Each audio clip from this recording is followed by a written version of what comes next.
Hey folks, welcome back to Canada's Boxing Channel and regular Sunday afternoon session with Jamie. We've got some things to catch up on. Firstly, if you're new to the channel, please like, share, subscribe. This is a regular thing that Jamie and I do. Jamie, of course, of Porky's Corner fame and other boxing publications, always very popular. So, Jamie, my friend, why don't we start off with that? What was it for the WBO Global Welterweight Championship? Well, yeah. I I mean, must confess I don't think I knew that they had the Global Welterweight Championship, but of course I'm talking about Josh Taylor and Echo Esiman. What did you think to that? um, it was a good fight, wasn't it? As for the title, it's like they've got a child to make up a new sort of name. Isn't global like? Well, the chaps were saying because we've got a chat, haven't we, Bob? Like, Yeah, where we all talk boxing, and I think someone turned around and said, "Isn't the world global anyway? So isn't that just a world title?" Little bit sad and pathetic. But the actual fight, fair play to Echo Esiman. Um, it's sad seeing the erosion of Josh Taylor's skills. He was one of my favourite fighters when he was on the way up. Obviously, he's taken on all comers. I think he had about 7 or 8 undefeated fighters on his record at one point. Um, and to be honest, when he started last night, I thought he was a bit of a bright spark. You know what I mean? I think he was. Yeah, it was just there was a bit of zip. There was zip that wasn't there in his previous fights, and then sort of as it wore on, again that word erosion, you could just see that his skills had they're fading away. And Esserman with his sort of engine and sturdiness, I think the extra sort of £7, I think that told as well, really, because Esserman was just quite willing to sort of bide his time and just start, coming on down the stretch, which he did do, and he was just racking up the rounds. It was quite sad to see, really. yeah. I mean, I think from what would you say from round 6 onwards, it was all Mm. Echo. Yeah, yeah, Yeah, I mean, I thought Josh Taylor, he came out of the gate looking very sharp. Um, excuse me, mate. that's all right. Oh, jeez. Bless you. Yeah. Oh, I, yeah. There we go. Should be okay. Like I could feel it coming, and I was thinking, oh no. Anyways, Yeah, yeah, no, Josh Taylor, came out of the gate, looked good, looked like the Josh Taylor of old. Um, there's, at least a level a gap between him and Echo. Um, yeah, but Echo's output sort of leveled that skills gap. And I yeah. thought Josh Taylor's timing was not poor, but his timing wasn't really there. And I, No, his timing wasn't. and I I thought mean, his legs were slow. He had heavy legs. yeah, yeah, and the timing. It's interesting you say about the timing. I think, um, yeah, it was just he looked 34, didn't he? And that zip was there in the beginning, but then he just, I don't know, there was like little missteps, and he was just, he just looked old. He just looked faded, Yeah, and it's bizarre, really, because you look at it, he's had 21 fights, is it, in his professional career? 22 now. So yeah, well, 22, yeah. Well, there you go. So it doesn't look like he's had like an extensive ring career, but most of it's been at the sort of very top level. And maybe, well, not maybe, it's time to call it a day now, you know. Esserman was, he was impressive. He did what Esserman does. He just comes forward and throws, just throws shots. There's not really much finesse. But when you're fighting against a 34-year-old, and Esiman is 36, so he's the older man. But again, he's not been at the same sort of level as Josh Taylor. I think the aim was right. Well, we are going to wear those 34-year-old legs out, and he did a great job in doing it. He just bided his time, and he looked, yeah, he was nice and strong, wasn't he? Big at the weight, Esserman, and I think that just told. Yeah, I mean, you would think that if Josh Taylor was at his, peak skills, he would have been. He would have easily negated Echo's skills. Certainly, he's yeah, And undisputed he champion. wouldn't be getting caught the way he was getting caught. And that was another troubling thing for me. There were times when he got caught that he looked like, not, I won't say he looked buzzed, but he looked as though he knew he'd been caught. And I'm thinking, Mm, Echo is not known to be a puncher. You put him in there with a no, puncher, and that could have being caught like that could lead to a stoppage, and a fairly ugly stoppage. yeah. I mean, we're talking about a 7 pound weight difference, Yes, because it was his first fight up a welterweight. yeah, And that's true. them old legs again, he wasn't acclimatized to the weight. And I think this is where Josh Taylor could make the argument for not retiring. I think. I hope he doesn't make this argument, but he could turn around and say, "Look, first fight of the weight, I wasn't acclimatized." Ricky Hatton did the same thing back in 2000 2006 when he fought Luis Colazzo. His Yeah, first fight up at welterweight, he struggled. He looked. I mean, he yeah, couldn't do the things that Ricky Hatton did. Vastly different styles, but he just turned around and said, "You've got to have patience with me. This is my first fight at a new weight, fighting a very good operator, a vastly probably better well, on paper operator than Esserman." is But it is it possible though for Josh Taylor to fight different? To be at 34, can he develop a different way of fighting that will allow for the fact that his legs are older?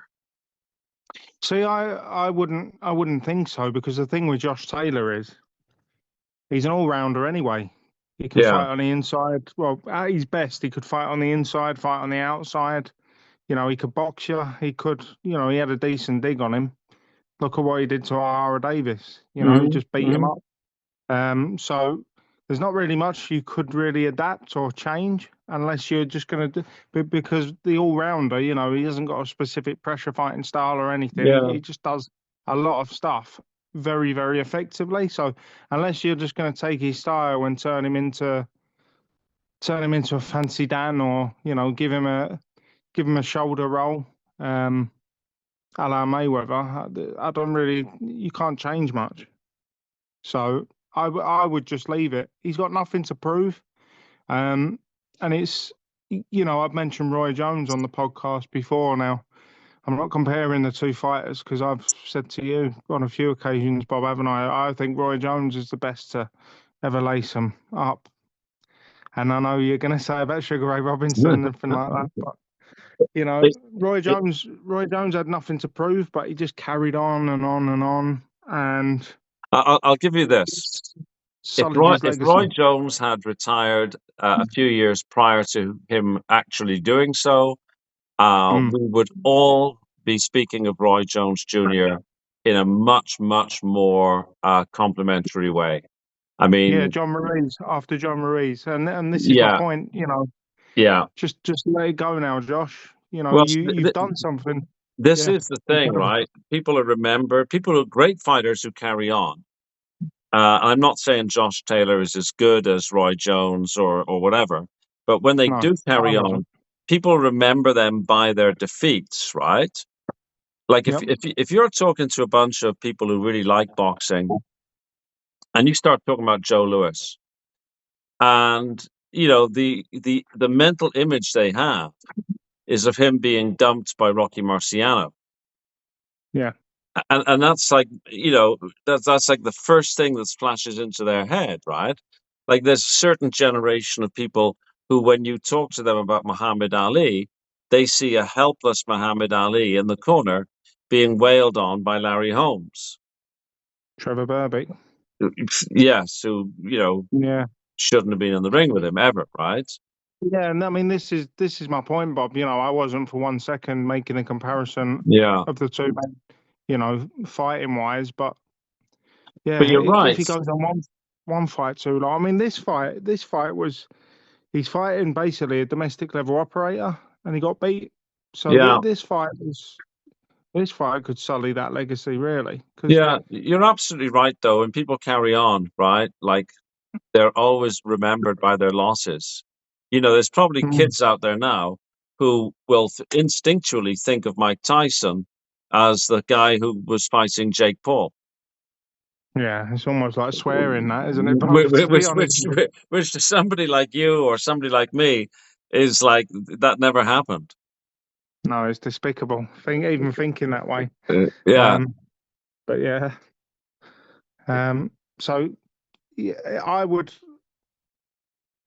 And I don't know what sort of noise he's making. I did watch an interview with him, and Josh Taylor. He was saying he left the ring early last night because he didn't he want to didn't say want to sort of something. Yeah, didn't want to disgrace himself, and he apologised to the fans. Um, our mate Andy, Andy was there, wasn't he? yes. Andy So he from asked him, Andy's Cavern. Please subscribe to Andy's Cavern. he's like and subscribe. He's a top geezer. Yeah, I mean, he was there, and the memories, the memories that he's brought to boxing. Are they going to be enough to sort of sustain him? Because he's been at the very, very top. Um, and he's been where nobody else has been in British boxing. He's been, well, not like recent anyway. He's been the undisputed light welterweight champion. Some could argue he even surpassed Ken Buchanan. Not totally sure about that, but you could make the You argument. you can make that argument. I mean, I'm not quite sold on that argument, but I think it's an argument that No. it's a discussion that people could have. It wouldn't be ridiculous to have that discussion. Yeah, exactly. I mean, we can say we're not sold on it, but if you look at his CV, you could make a serious consideration. I think Yeah, no, for sure. in boxing I think we're governed by nostalgia a little bit sometimes when we. Certainly that's true of me. Like Yeah, I well, will instinctually, if you're talking to me about a current fighter, it doesn't matter what weight division, and then you're talking to me about a fighter from, my childhood or the 1970s or 80s, my instinct is to lean towards the fighter of my youth. yeah, yeah. I mean, I'm guilty of it. I'm guilty of it. I love the old time fighters. But with Josh Taylor, I think he was something special when he was at his best. I really do. And my favourite, well, one of my heroes when I was growing up was Ricky Hatton, who obviously governed the light welterweight division, or the super lightweight division as it's called now. He governed that for a good few years, and I think personally, I mean, this will get people talking. I think Josh Taylor would have stood prime for prime. Josh Taylor would have stood Ricky Hatton on his head, and that You think no so? easy, no, yeah, yeah, no easy feat, no easy feat either. I just think the styles, I think he would have been tailor made for Yeah, um you may have a the point. job. Yeah, Like I liked Ricky Hatton. southpaw though, like Ricky struggled with southpaws his whole Yeah, career. yeah, First man to put him down was Eamon McGee. Counted him with a left hook, I think. yeah. You might Um, well be right, to be honest with you. Yeah. yeah, I mean, we again, it's the realms of fantasy, though, isn't it? But The thing is, and it'll need for Josh Taylor to be retired for a while before it to sort of fully marinate, and then people yeah, can say, okay, this is where he sort of sits. yeah, Um, like it was with Lewis, like it well, was with with Lewis. Lennox Lewis, Nobody appreciated him. absolutely. Like Nobody appreciated him when he was fighting. when And then, it was almost a time that he well, it was around the time that he beat Tyson that he was big. People were really sort of like, yeah, we've got beginning to understand we've really got something. mm, Um, but you'd had something quite a long time before then, right? And yeah, it's definitely. now he's been retired for what 25 years, right? Something like that. Yeah, People now recognize him not just as a great champion of his generation, but a real all-time great. yeah, yeah. And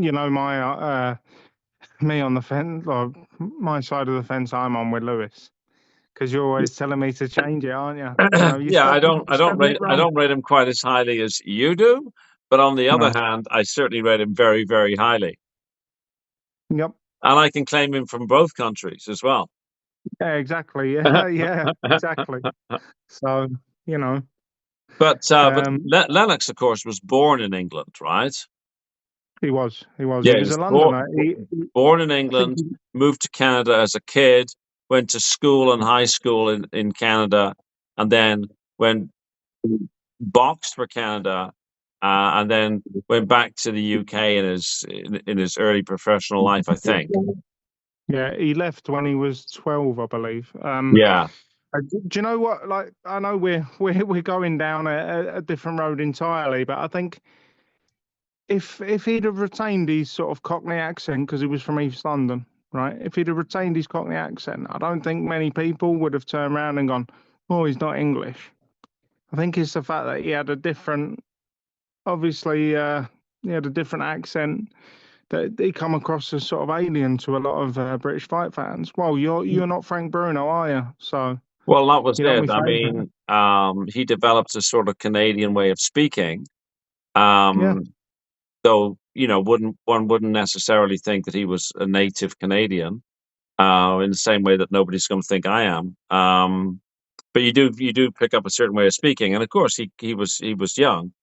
Um, so that was one thing against him, like you say. But also, what was against him was Frank Bruno was sort of Captain UK, right? Like Frank yeah. Bruno was, he was, he, Frank, like he- our Emery, you know yeah, what I yeah, mean? and Yeah. Bruno fit that role so perfectly, right? Yep. He I was, mean, Lewis didn't ingratiate himself with the public by calling Bruno an Uncle Tom either. So, no, you exactly. know, I remember that, the true Brits and all that stuff, and yeah, most people wanting Bruno to win. yeah. So, I know he done a bloody good job of it as well. He was doing a great job behind the jab. Yeah. I think he's another fighter who's, criminally underrated. Frank Oh, Bruno. yeah. He only had a loss to world champions, didn't he? Frank Bruno is treated horribly by history. Frank Yeah, Bruno is actually a really, and people now, when they look at a fighter who's not very good, like, I don't know, they'll look at like a Johnny Fisher and they'll say, oh, yeah, but like, he's just nothing like Frank Bruno. He's not remotely like Frank Bruno. Frank Bruno would have eaten both those guys yeah, at the same time, the yeah. same night, You could like, argue that maybe, well, certainly now. I mean, he would have done the job that Dubois did on Joshua at that yes, time in Joshua's career. I do think Joshua in his prime would have, he might Prime have hurt Joshua, Frank. Prime Joshua probably wins, but Yeah, but right today, if you could bring Prime Bruno back today, yeah. and look at British heavyweights, I'm not seeing anybody running up to fight him. No, certainly not. He would have had a couple of defenses of the world title anyway, wouldn't he? Definitely. Hmm. Yeah, we're Um, veering off track here, aren't we, Bob? oh yeah, we've gone all over the place, but Yeah. It's like Billy uh, Connolly. yeah, I can't remember where we were going to go with Josh Taylor and Echo Esiman. I think we decided that Taylor should retire. That's what we would Yep. like to see. And Esiman, what do we think for Esiman? I say, you know, get him close to a title run. Yeah, get him close to a title run. I don't think well, I mean, that would have been the plan for Josh, wouldn't it? He signed for Queensbury. He didn't sign for Queensbury to make up the numbers. And we know that Frank is very good at putting a plan together. well, Frank and the team are very good at putting a plan together. So, you know, Echo Esiman's taken the script and rips it up, hasn't he? So, maybe get him in, have a meeting with him, and just say, look, you're not obviously on the same trajectory as Josh Taylor because Josh Taylor was an elite level world champion, but these are the plans we've got in place. Yeah, I Um, mean, are you interested, sort of thing, and maybe make a few phone calls, see if you can get him in with one of the champions, because that's what would have happened with Josh Taylor had he won last night, albeit for a few less pounds, I would say. you know, you, if you wanted a payday, if you were Echo and you wanted a payday, and Conor Ben wanted to fight, you could There get we go. a payday. Yep. And Well, it could actually, be for the Commonwealth title. I think Echo and Conor Ben might be a good fight. Actually, Yeah, and it could be for the Commonwealth title. And for if Ben can manage to pull it off, I don't think he would beat Esserman. I don't, and people probably thinking, oh God, there's Jay and his bias again. Swinging at fresh air doesn't make you a great fighter. Just because you're active and you're faint and all of that. I but think Esserman there was beat the talk of hell out of him. Josh Taylor being put in with Ben. Yeah, I know. I I know. mean, Last night we were saying, when I was this morning, there was a few messages, weren't there? And someone said maybe Ben might have got the win if Ben had turned up last night, but I don't even want to think about that. But then if Ben would have got the win against Taylor, we know why, don't we? Because all he does is fight corpses. yeah, So yeah, yeah. I mean, talking about people who are probably should not be in a boxing ring. While we're talking about welterweights, did we talk about Manny Pacquiao coming back and no, actually fighting Mario Barrios? no, mate, because I think this Sunday sermon that we do, this Sunday afternoon session, it should just be reserved really for meritocracy rather than favoritism, and that is why Manny Pacquiao's got that shot. One of the nicest guys in boxing, but there is no way in hell that he deserves that. He doesn't deserve that. Same with Tyson Fury being put in at number one WBC heavyweight rankings. I know. Well, also the Ring magazine, which really freaks me out. The Oh, Ring, that's it. Ring magazine, not yeah, WBC. they've Ring they've magazine. got Sorry. they've got Tyson Fury as number one. Yeah, that's what But I'm no, I referring agree to. with Not you. I mean, WBC. somebody shouldn't be retired, especially in the case of Manny Pacquiao. Manny Pacquiao is 46 years old, right? Yep. He's been retired for at least 4 years, maybe longer. He hasn't won a fight in six. There's a whole bunch of fighters at that weight who are trying to get, the next rung up the ladder. And Yeah. Manny, and I take my hat off, Manny was great. Was. That's the Yeah. operative One. word, right? Manny gets parachuted in and he's fighting Barrios. I mean, he could actually beat Barrios. I don't think he will, but I mean, No, Barrios isn't any great shakes, is he really? there's a game plan for a 60% Pacquiao to be able to win over Barrios. Yeah, he's not going to beat Brian Norman, is he? And he certainly wouldn't beat John Ennis. So, Uh, it's no, safest option. you can't be talking about Boots Ennis.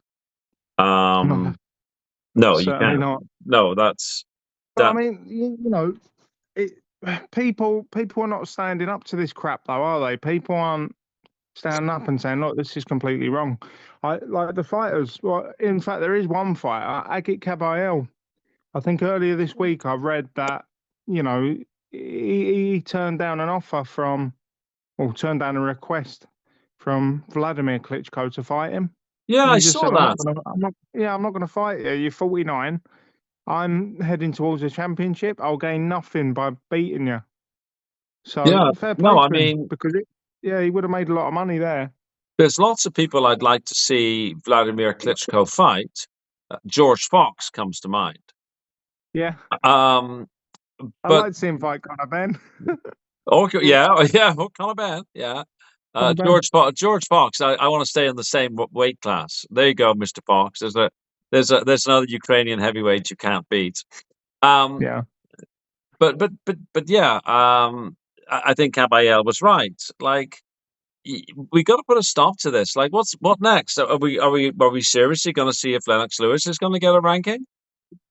Well, it was talked about quite some time ago, wasn't it? That he was going to come back and do exhibitions, and then In it's fact, ever more slippery. But jog my memory. When Mike Tyson fought Jake Paul, mm. did Mike Tyson get some sort of ranking? uh, not that I'm aware of. Oh, No. thank God for that. Maybe my brain is just, misleading me. But I remember people were talking about Mike Tyson as though he was actually going to be able to do something. And, Yeah. like, no, you cannot. Well, there was that's the beauty and the curse of social media, isn't it? Social media gives us instant access, and it gives us you can chop things up, you can make things look absolutely fantastic. He was doing training sessions, 40-second bursts of absolute thunder in the gym, but we don't know what he was doing when the cameras were turned off, do we? So it made a believer out of a lot of people. Sure, yeah. But that's where the nostalgia conversation comes in again, Bob, isn't it? Like, people are governed by their heart, and they've seen him. They've seen how Oh, ferocious he was as a kid, and they're like, "Yeah, well, we'll do it again." oh, yeah. I mean, and had he been 48, I think I would have also gotten excited. Yeah, But because he's 58 now, obviously I'm older. I'm in my mid 60s. But I remember what it's like getting, older. No matter.